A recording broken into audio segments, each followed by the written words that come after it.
How are you guys doing? Today is Friday, May 21st, 2021, out here in this quarantine. I'm James Sims, and for this episode of The Elite, I'm going to review the Elite matchups and performances from yesterday, Thursday, May 20th, and of course, I'm going to preview everything that's going on today as we navigate through the world of sports one day at a time. Starting off in the NBA, the entire Eastern Conference playoff picture is set now that the 8th game has been played for. The only game that happened yesterday was between the Eastern Conference's 8th seed Washington Wizards and the 9th seed Indiana Pacers. Played in Washington. These two teams actually played with the same record, so it was a very highly anticipated matchup. And in this matchup, the Wizards would end up beating the Indiana Pacers 142-115. They would go on to outscore the Pacers by 13 in the second quarter and then by 17 in the third. For the Pacers in this matchup, the leading scorer would be their starting point guard, Malcolm Brogdon. He finished with 24 points in 29 minutes, shooting 9 for 23 from the field, 4 for 9 from 3, and a perfect 2 for 2 from the foul line. And in his final game this season for the Pacers, their all-star starting power forward, Domantas Sabonis, would finish with 19 points, 11 rebounds, 10 assists, 2 steals, and 5 turnovers as he fouled out in 32 minutes. He shot 8 for 15 from the field, 1 for 2 from 3, and 2 for 4 from the foul line. For the Washington Wizards in this matchup, their leading scorer would be their elite starting shooting guard, the NBA scoring title runner-up, Bradley Beal. He would finish with 25 points, 5 rebounds, and 4 assists in 28 minutes as he shot 9 for 17 from the field, 4 for 7 from 3, and a perfect 3 for 3 from the foul line. And then their elite starting point guard out of UCLA, Russell Westbrook, would finish with 18 points, 8 rebounds, and 15 assists in 33 minutes as he would shoot 6 for 13 from the field and 6 for 9 from the foul line. With this win, the Washington Wizards are now with this win, they will now face off against the Philadelphia 76ers in the first round of the playoffs of the Eastern Conference. And they're the last team to clinch a spot. And with this loss, the Indiana Pacers they will go down as the team with the 9th best standing in the NBA thus far, as they were the closest team to not qualify. And then looking out to what's going on for today, it'll be the 8-9 matchup out of the West. This matchup will be between the Memphis Grizzlies, the team that was able to win the 9th place game, and they're going to face off against the Golden State Warriors, who most recently lost against the Los Angeles Lakers thanks to LeBron James's jump shot. This game will be at 9 o'clock on ESPN, as of course many people are looking forward to seeing Steph Curry versus John Morant in the playoffs. So that is what the NBA is looking like, as the winner of this matchup will face off against the Utah Jazz in the first round of the Western Conference playoff, as this is the last playoff spot that needs to be played for. Staying with the arena and jumping to hockey, see what's going on there for the Stanley Cup first round. Starting off north of the border, the Toronto Maple Leafs hosted the 4th seed Montreal Canadiens, and in the first game of the series, the Canadiens would beat the Maple Leafs 2-1, as their goalie would get 35 saves on the day. With this win, the Montreal Canadiens, like I just said, hold a 1-0 series lead. Jumping out to the Eastern Division, the New York Islanders, who are the Eastern Division's 4th seed team, hosted the 1st seed Pittsburgh Penguins, and the 1st seed Penguins would beat the Islanders 5-4, with Kevin Letang scoring a goal and adding 2 assists of his own. With this win, the Pittsburgh Penguins now hold a 2-1 series advantage, as the New York Islanders will host the very next game. Jumping out to the Central to see what's going on between the Tampa Bay Lightning, the holders of the 3rd seed, and the Panthers, the holder of the 2nd seed in the division.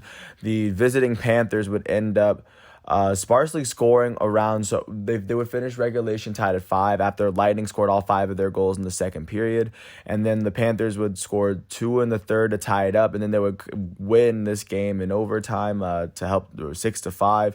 With this win, the Tampa Bay Lightning still lead the series 2-1, but with this win, at least the Panthers have a punching chance moving on. Jumping out to the West, last but not least, as the 3rd seed Minnesota Wild hosted the 2nd seed Las Vegas Golden Knights. And in this matchup, the Golden Knights would beat the Wild 5-2. The Wild scored both their goals in the first 2 periods. The Golden Knights would pass them in the second period and then just run away with it in the third. With this win, the Vegas Golden Knights are now currently holding a 2-1 series lead through Game 3 going into Game 4. Looking at what's going on for today's matchups within the Stanley Cup first round, the first game will be at 6:30 as the Boston Bruins will host the Washington Capitals on NBC Sports Network. Right now, the Boston Bruins are currently holding a 2-1 series lead. Right now, the Bruins are holding the third best. This is the 3-2 seed in the East Division. And then jumping out to the Central at 7 o'clock, the Nashville Predators, who hold the Central Division's fourth best record, are going to host the first seed Carolina Hurricanes on USA, as the Carolina Hurricanes currently lead this series 2-0. At 9 o'clock on NBC Sports Network, it will be the North Division's 2-3 matchup for Game 2 as the Oilers host the Winnipeg Jets. The Winnipeg Jets currently hold a 1-0 lead in the series. And then last but not least at 9:30, it will be Game 3 of the Western Conference matchup, the Western Conference 1-4 matchup, as the 4-seed St. Louis Blues will host the 1-seed Colorado Avalanche. Avalanche hold a 2-0 series lead, as of course a win here can get them one win closer to the next round. So that's everything that's going on for playoff hockey roughly for today. And then jumping out to the MLB, starting off in Cincinnati, the Cincinnati Reds would host the San Francisco Giants. The Giants would score 9 runs in the third inning and end up beating the Reds 19-4 to score the most runs any team has ever scored all season. For the Cincinnati Reds, the start and the loss would go to Tyler Mahle. Mahle would allow 7 earned runs in 2 innings pitched as he struck out 2 on the day. With this loss, Tyler Mahle is 2-2 as a starting pitcher for Cincinnati. Their right fielder, Nick Castellanos, would go 2 for 2 with an RBI on the day. And the only other player with more than one hit was their shortstop, Kyle Farmer. Farmer will go 2 for 4. And then their elite third baseman, Eugenio Suarez, will go 1 for 3 with 2 RBIs and 2 runs, as he walked once as well. Suarez now has 9 home runs on the season for Cincinnati. For the San Francisco Giants, the start and the win would go to Johnny Cueto. Cueto would allow 1 earned run in 5 innings pitched as he struck out 4 on the day. With this win, he is now 3-1. Their first baseman, Darren Ruff, would end up going 4 for 5 with a walk, 2 RBIs, and 4 runs on the day as he hit his 6th home run of the season. Their shortstop, Brandon Crawford, will go 3 for 6 with 6 RBIs and 3 runs as he would hit his 11th home run of the season yesterday. Their third baseman, former American League MVP Evan Longoria, will go 3 for 5 with 3 RBIs and 2 runs, as well as a walk, as he would hit his 5th home run of the season yesterday. Their second baseman, Mauricio Dubon, will go 2 for 6 with an RBI and a run. And then their center fielder, Steven Duggar, would end up going 2 for 5 with 4 RBIs and 2 runs. He hit his 2nd home run of the season yesterday. With this win, the San Francisco Giants are now 28-16. And that's currently the best record in the National League West, I believe, as they have won 8 of their last 10 games, and they currently sit 1 game ahead of the second-place San Diego Padres in the division. With this loss, the Cincinnati Reds are now 19-23, as they have now lost 7 of their last 10. That is the 4th best record in the National League Central, as they now trail the first-place St. Louis Cardinals by 5.5 games in the division. Jumping out to Baltimore, the Baltimore Orioles would host the Tampa Bay Rays, and the Rays would end up beating the Orioles 10-1 as they scored 6 of their 10 runs in the final 4 innings. For the Orioles in this matchup, the start and the loss would go to Dean Kramer. Kramer would allow 4 earned runs in 3 innings pitched as he struck out 3 on the day. With this loss, Kramer is 0-4 as a starting pitcher for the Orioles this season, and the only player that was able to log an RBI was their designated hitter, Trey Mancini. He went 1 for 3 with an RBI and a run. The Orioles were only held to 2 hits all day, and a lot of that can be attributed to the Tampa Bay Rays starting pitcher, Rich Hill. He allowed 1 earned run in 6 innings pitched. He only allowed 2 hits. The only 2 hits allowed were by him, as he struck out 4 batters on the day. With this win, Rich Hill is 3-1 as a starting pitcher for the Tampa Bay Rays. Their elite designated hitter, Randy Arozarena, will go 4 for 6 with 4 RBIs and 3 runs, as Arozarena will hit his 7th home run of the season. Their left fielder, Austin Meadows, will go 3 for 6 with an RBI and 2 runs on the day. Their third baseman, Yandy Diaz, would end up going 2 for 5 with an RBI. Their shortstop, Joey Wendell, went 4 for 6 with 2 RBIs and 2 runs as he hit his 4th and 5th home runs of the season. And then their center fielder, Kevin Kiermaier, would go 2 for 6 with a run. With this win, the Tampa Bay Rays are now 26-19. That is the second best record in the American League East, as they now trail the Boston Red Sox by a game in the division. The Rays have now won 8 of their last 10 games, just for a little bit of context. With this loss, the Baltimore Orioles are now 17-26, as they have now lost 8 of their last 10 games. That is the worst record in the American League East, as they now trail the Boston Red Sox by 9 games in the division. Jumping out to Texas, or to Dallas, the Texas Rangers would host the Yankees, and the Yankees would score both of their runs in the 7th inning to beat the Rangers 2-0 for the entire game. For the Rangers, the start would be given to Dane Dunning. Dane Dunning would allow no earned runs in 6 innings pitched, as he struck out 6 batters on the day, allowing 4 hits. The loss would go to the Rangers' first relief pitcher, John King. John King would allow 2 earned runs in 1.2 innings pitched, as he struck out 2. With this loss, he is now 4-3 as a relief pitcher for the Rangers, and nobody on the team was able to finish with more than 1 hit. A lot of that can be contributed to the Yankees, or the pitcher who got the start in the win, Domingo Germán. Germán would allow no earned runs in 7 innings pitched, as he struck out 5 batters, only allowing 6 hits. With this win, he is now 4-2 as a starting pitcher for the Yankees, and the save would be given to Aroldis Chapman. Chapman would strike out 2 batters and allow no earned runs in 1 inning pitched. He now has 11 saves on the season. The only player on the Yankees that had more than 1 hit was their center fielder, Brett Gardner, as Gardner will go 2 for 3 on the day. With this win, the New York Yankees are now 25-19. That is the 3rd best record in the East, in the American League East, as they have now won 7 of their last 10 games. They currently sit a game and a half behind the first place Boston Red Sox in the division. And with this loss, the Texas Rangers are currently holding a 19-17 record. They have lost 9 of their last 10 games, as they hold the worst record in the American League West. They now trail the Houston Astros by 8 games in the division, just to give a little bit more of context there. Jumping out to Chicago, the Cubs hosted the Washington Nationals. After the Nationals scored both their runs in the first inning, the Cubs would gradually come from behind. They would pass them in the 3rd and win this game 5-2. For the Washington Nationals, the start and the loss went to Joe Ross. He would allow 2 earned runs in 3.2 innings pitched. He struck out 3. With this loss, Joe Ross is now 2-4 as a starting pitcher for the Nationals this season. The only player with more than 1 hit was their third baseman, Starlin Castro, as he went 2 for 4. And then for the Chicago Cubs in this matchup, the start went to Trevor Williams. He allowed 2 earned runs in 4.2 innings pitched. He struck out 5. The win would go to their first relief pitcher, Justin Steele, who allowed no earned runs in 1.1 inning pitch, striking out 3 on the day. With this win, he is 2-0 as a relief pitcher. And the save went to their elite closer, Craig Kimbrell, who allowed no earned runs and struck out all 3 of the batters he faced in the inning that he pitched. That's his 9th save of the year. Their left fielder, Jock Peterson, will go 2 for 5 with an RBI. Their first baseman, Anthony Rizzo, will go 2 for 4. Their center fielder, Ian Happ, will go 2 for 4 with 3 RBIs and 2 runs, as he hit his 5th and 6th home run of the year. And with this win, the Chicago Cubs are now 22-21.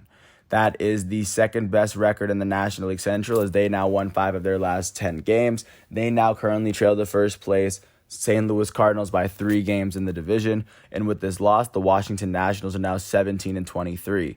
That is the worst record in the National League East, as they have lost 6 of their last 10 games. They currently trail the New York Mets by 4.5 games in the division, to give a sense of where they are. Jumping out to Oakland, to the Bay, the Oakland Athletics would host the Houston Astros, and the Astros would beat the Athletics 8-4, giving Garcia his 2nd win of the season. For the Oakland Athletics, the start and the loss would be given to Cole Irvin. Cole Irvin would allow 5 earned runs in 5 innings pitched. He only struck out a batter on the day. With this loss, he is 3-5 as a starting pitcher for Oakland. Their left fielder, Mark Canha, will go 2 for 4 with an RBI and a run, as he hit his 8th home run of the season. And then their second baseman, Tony Kemp, would go 2 for 3 with an RBI and a run, as Kemp would hit his first home run of the season yesterday. For the Houston Astros, the start and the win went to Luis Garcia. Garcia would allow 2 earned runs in 5 innings pitched. He struck out 7. With this win, he is now 2-3 on the year. And then in their batting lineup, their elite second baseman, Jose Altuve, would go 2 for 4 with 3 runs on the day. Their elite third baseman, Alex Bregman, would go 3 for 4 with 2 RBIs. And then their shortstop, Carlos Correa, would go 2 for 5. And then their catcher, Martin Maldonado, will go 2 for 4 with 3 RBIs and 2 runs, as Maldonado would hit hit his third home run of the year. With this win, the Houston Astros are now 26-18. That is the best record in the American League West win percentage-wise, as they have won 8 of their last 10 games. They now currently sit half a game ahead of the second place Oakland Athletics for the moment. Of course, good job by them to overtake them. And with this loss, the Athletics are sitting half a game behind the Astros instead, as they have now lost 5 of their last 10 games. Jumping out to to Anaheim, the Los Angeles Angels hosted the Minnesota Twins, and the Angels would pull off a 7-1 win to get their 19th win of the season. For the Minnesota Twins in this first doubleheader matchup, their starting pitcher and the pitcher that we attributed the loss would be Lewis Thorpe. Thorpe would allow 1 earned run and 4 total in 4 innings pitched, as he was unable to strike out a batter on the day. With this loss, Thorpe is 0-2 as a starting pitcher for the Twins this year. Nobody on the team was able to register more than 1 hit on the day, and that can be attributed to Los Angeles Angels starting pitching, or Alex Cobb. He would allow 1 earned run in 5 innings pitched. He struck out 4, and then Cishek would not allow a single hit at all. With this win, Cobb is 2-2 as a starting pitcher for the Angels. Their first baseman, Phil Gosselin, would go 2 for 3 with 4 RBIs and a run, as he hit his first home run of the season. And then their right fielder, Taylor Ward, would end up going 2 for 3 with 2 RBIs and a run, as he hit his third home run of the year. And the only other player with more than 1 hit was Juan Lagares, their center fielder, who went 2 for 3 with an RBI and a run. With this win, the Los Angeles Angels are now 19-24. I guess with this win, this would transition into their second doubleheader matchup. And in this one, the Twins would beat the Angels 6-3 after scoring 5 runs in the first 3 innings. Around the Angels, 3 runs only scored in the first 2 innings for them. For the Angels, the start and the loss would go to Griffin Canning. Griffin Canning would allow 4 earned runs in 2 innings pitched. He struck out 1 on the day. With this loss, he is 3-3 as a starting pitcher, and no one in the batting lineup would finish with more than 1 hit. And for the Minnesota Twins in this matchup, the start and the win would go to Jose Berrios. Berrios would allow 3 earned runs in 5 innings pitched. He struck out 7. With this win, he is now 4-2 as a starting pitcher for the Twins. And then the save would be given to Hansel Rodriguez, who allowed no earned runs in 1 inning pitch as he struck out 2. That would be his second save of the season. And then in the batting lineup, their third baseman Luis Arraez would go 2 for 4 on the day for himself. And then their first baseman Miguel Sano would go 1 for 3 with 4 RBIs and a run, as he hit his 7th home run of the season yesterday for himself. With this win, the Minnesota Twins are now 15-28. That is the worst record in the American League Central, as they have now lost 7 of their last 10. They currently sit 11.5 games behind the first place Chicago White Sox in the division. With this loss, the Los Angeles Angels are now 19-25, as both teams were able to split their series. But with this win and loss, the Angels are now 19-25. That's the 4th best record in the American League West, as they have lost 7 of their last 10 games, and they currently trail the Houston Astros by 7 games in the division, to give a sense of where the Angels are. Jumping out to Philadelphia, the Philadelphia Phillies hosted the Miami Marlins. The Marlins would blank the Phillies 6-0, led by Alcantara. And for the Philadelphia Phillies in this matchup, the start and the loss would be given to their starting pitcher, who in this matchup just happened to be David Hale. David Hale allowed 1 earned run in 3 innings pitches. He struck out 4 on the day. With this loss, he is 0-2 as a starting pitcher for Philadelphia. No one on the team was able to log more than 1 hit. That can be attributed to great Miami Marlins pitching. At the helm, the start and the win would go to Sandy Alcantara. He would allow no earned runs in 6 innings pitched, as he only allowed 2 hits and struck out 9 batters. With this win, Sandy Alcantara is 2-3 as a starting pitcher for Miami. Their shortstop, Miguel Rojas would go 2 for 5 with an RBI and a run. Their right fielder, Derek Cooper, would be the only other player with more than 1 hit, as he would end up going 2 for 4 with 3 RBIs and 2 runs on the day. He hit his 3rd home run of the season as well. And with this win, and alongside him, Rojas would hit his 3rd home run too. With this win, the Miami Marlins are now 20-23. That is the 3rd best record in the National League East, as they have now won 5 of their last 10 games. They currently sit 3 games behind the first place New York Mets in the division. With this loss, the Philadelphia Phillies are now 22-22. That is the 2nd best record in the National League East, as they now have lost 6 of their last 10 games. They currently sit a game and a half below the first place New York Mets in the division. Jumping out to Atlanta, the Atlanta Braves hosted the Pittsburgh Pirates. In this matchup, the Pirates would beat the Braves 6-4 in the 10th inning, thanks to a Kevin Newman single and a Gregory Polanco sacrifice fly. But regardless, for Atlanta, the start would go to Drew Smyly. He allowed 3 earned runs in 6 innings pitches. He struck out 7. The loss would end up going to Jacob Webb. Jacob Webb would allow 1 earned run and 2 total runs in .1 inning pitched. With this loss, he is now 1-2 as a relief pitcher this season. Their elite first baseman, reigning National League MVP Freddie Freeman, will go 2 for 5 on the day. Their shortstop, Dansby Swanson, will go 3 for 4 with an RBI and 2 runs as he hit his 6th home run of the season. And then their catcher, William Contreras, will go 1 for 4 with 3 RBIs and a run as he hit his 4th home run of the season. With the Pittsburgh Pirates, the start was given to Will Crowe. Will Crowe would go on to allow 4 earned runs in 5 innings pitches. He struck out 7. The win would come in relief as Richard Rodriguez would go on to allow no earned runs in 2 innings pitches. He struck out 1 on the day. With this win, Rich Rodriguez is 3-0 as a closer for the Pittsburgh Pirates this year. Their second baseman, Adam Frazier, would go 4 for 5 with an RBI and a run. Then their center fielder, Brian Reynolds, would go 2 for 5 with an RBI and a run for himself as he would hit his 4th home run of the season. And then the only other player with more than 1 hit was their first baseman, Will Craig. Will Craig would go 2 for 4 for himself. And with this win, the Pittsburgh Pirates are now 18-25. That is the worst record in the National League Central as they have now won 4 of their last 10 games. They currently trail the first place St. Louis Cardinals by 7 games in the division at the moment. With this loss, the Atlanta Braves are now 20-24. That is the 4th best record in the National League East as they have now lost 7 of their last 10 games. They currently trail the first place New York Mets by 3.5 games in the division, just to give a sense of where they are. Jumping out to Florida, the Toronto Blue Jays would host the Boston Red Sox, and after the Red Sox came into the 9th inning trailing by 2 runs, they would end up they got Alex Verdugo would bring them 1 run closer, but then it would be a 2-run home run from JD Martinez to give the Boston Red Sox the advantage in the win. For the Blue Jays in this matchup, the start was given to Steven Matz. Matz would allow 5 earned runs in 6 innings pitches. He struck out 4 on the day. The loss would go to the Blue Jays closer, Rafael Dolis. Dolis would allow 3 earned runs in 1 inning pitch as he struck out 1 on the day. This is his first blown save of the season. With his loss, he is now 1-1 as a relief pitcher this year. Their designated hitter, Bo Bichette, will go 3 for 4 with an RBI and a run. Their elite first baseman, Vladimir Guerrero Jr., would go 2 for 5 with an RBI and 2 runs. And then their right fielder, Randall Grichuk, will go 2 for 5 with 2 RBIs for himself. For the Boston Red Sox, the start would be given to Nick Pivetta. Pivetta would allow 4 earned runs in 5 innings pitches. He struck out 8 on the day.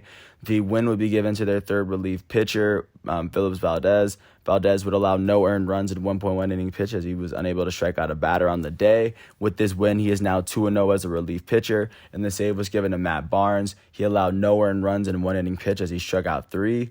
In their batting lineup, their center fielder, Kike Hernandez, would end up going 2 for 5 with an RBI and a run. Their elite designated hitter, JD Martinez, would go 2 for 5 with 3 RBIs and a run as he hit his 12th home run of the season. Their catcher, Christian Vasquez, would go 2 for 4 with a run. And then their first baseman, Bobby Dalbec, would go 2 for 4 with 3 RBIs and 2 runs as Dalbec hit his 5th home run of the year. And then their second baseman, Michael Chavis, would go 2 for 5 with 2 for 4 with 2 runs on the day. With this win, the Boston Red Sox are now 27-18. That is the best record in the American League East as they have won 5 of their last 10 games. They currently sit a game ahead of the second place Tampa Bay Rays in the division. With this loss, the Toronto Blue Jays are now 23-19. That is the 4th best record in the American League East as they have only lost 4 of their last 10. They currently trail the first place Boston Red Sox by 2.5 games in the division for themselves. Last but not least, jumping out to Dodger Stadium, the reigning World Series champs hosted the Arizona Diamondbacks, and they were able to pull up a 3-2 win after getting ahead in the 7th inning, thanks to a Will Smith home run, his 5th of the year. For the Arizona Diamondbacks, the start will be given to Merrill Kelly. He would allow 3 earned runs in 7 innings pitches. He struck out 12. With this loss he picked up, he is now 2-5 as a starting pitcher for the Arizona Diamondbacks. They had 2 players with more than 1 hit. Their third baseman, Eduardo Escobar, would go 2 for 4 with 2 RBIs and a run as he had his 11th home run of the year. And then their left fielder, David Peralta, would end up going 2 for 4 on the day for himself. For the Los Angeles Dodgers, the start would be given to David Price. Price would only pitch 2 innings as he allowed no earned runs, striking out 1. The win, however, would be given to the Dodgers' 4th relief pitcher after Kelly blew the save. It would be given to Victor Gonzalez. Victor Gonzalez would allow no earned runs in 1.1 inning pitch as he struck out 3. With this win, he is 1-0 as a relief pitcher, and then the save would be given to their elite closer, Kenley Jansen. He allowed no earned runs in 1 inning pitch as he struck out 2. With this save, he now has 10 on the year. At second base, Max Muncy is now 3-4 on the. Max Muncy would go 3-for-4 yesterday. Their catcher Will Smith would go 2-for-3 with an RBI and 2 runs, especially the go-ahead run. With that, he would go on to hit his 5th home run of the season. And their newest addition, their future Hall of Fame first baseman Albert Pujols would go 1-for-3 with 2 RBIs and a run, as he would hit his 6th home run of the season, and I believe his first with the Dodgers. With this win, the Los Angeles Dodgers are now 26-18. That is the 3rd best record in the National League West, as they have now won 8 of their last 10 games. They currently trail the San Francisco Giants by 2 games in the division, and with this loss, the Arizona Diamondbacks are now 18-27. That is the 4th best record in the National League West, as they have now lost 8 of their last 10 games. They currently trail the first place San Francisco Giants by 10.5 games in the division for themselves. So right now, that is what the MLB is looking like. That's what the standings are shaping up to look like following yesterday's matchups. But getting a really quick glance out to what's going on today, because of course today's Friday. Yesterday was more of a travel day, so that more of the teams can actually play today. And then starting from the top and going to the bottom, or starting with the early days and going into the later. At 7:05, Steven Strasburg and the Washington Nationals are going to host Jorge Lopez and the Baltimore Orioles. At the same time, Aaron Nola and the Philadelphia Phillies are going to host Martin Perez and the Boston Red Sox. And once again, at 7:05, Jordan Montgomery and the New York Yankees are going to host Carlos Rodon and the Chicago White Sox. At 7:10, Jeff Hoffman and the Cincinnati Reds are going to host Adrian Hauser and the Milwaukee Brewers on FS1. At the same time, Tristan McKenzie's and the Cleveland Indians are gonna host Randy Dobnak and the Minnesota Twins. At the same time, Jordan Holloway and the Miami Marlins are gonna host Marcus Stroman and the New York Mets. At 7:20, Ian Anderson and the Atlanta Braves are gonna host Tyler Anderson and the Pittsburgh Pirates. At 7:37, Anthony Kay and the Toronto Blue Jays are gonna host Tyler Glasnow and the Tampa Bay Rays. At 8:05, Kyle Gibson and the Texas Rangers are gonna host Tyler Ivey and the Houston Astros.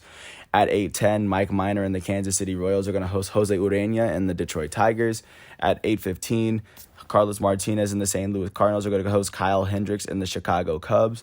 At 8:40, Herman Marquez and the Colorado Rockies are going to host Seth Frankoff and the Arizona Diamondbacks.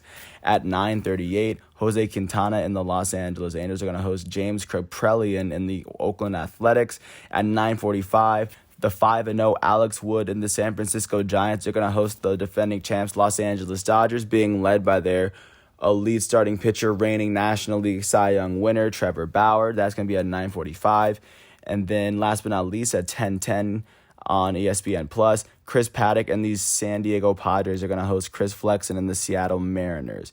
So right now, that's everything going on for the MLB right now. And then jumping out to the world of soccer, just to get a quick glance as to what's going on in that realm of the world. Of course, there were no big games from yesterday, and not many big games today, as a lot of the big league matchups are going to. They're going to take place tomorrow and Sunday just to finish off their seasons. And last but not least, looking at what's going on in the PGA Championship going into today, Canadian Chris Connors is leading the way as he's shooting Corey Connors, is leading the way. He's shooting 5 under, and I guess he's going to tee off at 7:38. But with that said, that's everything for going on with sports as it returns from yesterday, Thursday, May 20th, 2021. And after all of today's matchups are done, I will come back tomorrow with yet another installment of The Elite for Saturday, May 22nd, 2021. But in the meantime, I hope all is well. I want to thank everyone for listening to all 29 minutes of this piece. I hope all is well, and peace out. I will catch you tomorrow with another installment of The Elite. I'm James Sims, and just have a great day. Thanks for listening to my piece, and peace out.